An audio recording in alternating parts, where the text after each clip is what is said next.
Magandang araw sa iyo, kapatid, isang mapagpalang umaga. Napag-iisip ka ba minsan kung ilang beses kang dapat magpatawad sa iyong kapatid, not just biologically but also spiritually? Sabi po ni Jesus Christ kay Peter sa Matthew chapter 18 verse 22, Jesus saith unto him, I say not unto thee until 7 times, but until 70 times 7.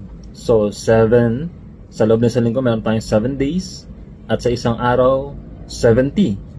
So, kung minsan nagkakamali ang ating kapatid, naiinis tayo, then pag nakakadalawa ka na, pag nakakatatlo na, nakakarami ka na. But then again, Jesus Christ, pinakita niya sa atin dito kung ilang beses tayo dapat magpatawad. So, siyempre, hindi mo mabibilang ng 70. It also symbolizes unlimited na pagpapatawad sa ating mga kapatid. Dapat lagi po tayong handa magpatawad.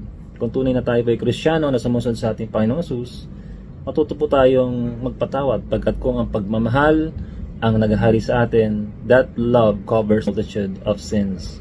Maging yung sins ng ating kapatid laban sa atin. Manalangin tayo. Amin namin Diyos, salamat po sa pagpapaalala sa amin na dapat po kami laging handang magpatawad. Pagkat ikaw na aming guro, master, ay pinatawag po kaming iyong mga servant. Sino po kami upang hindi magpatawad sa kapwa namin servant? Marami pong salamat, Lord, sa patuloy na pag-ibig mo at pag-iingat mo sa amin at sa pagpapaunawa sa amin ng iyong banal na salita. Sa ipang papuri, pasasalamat at pagsamba. In Jesus' mighty name we pray. Amen.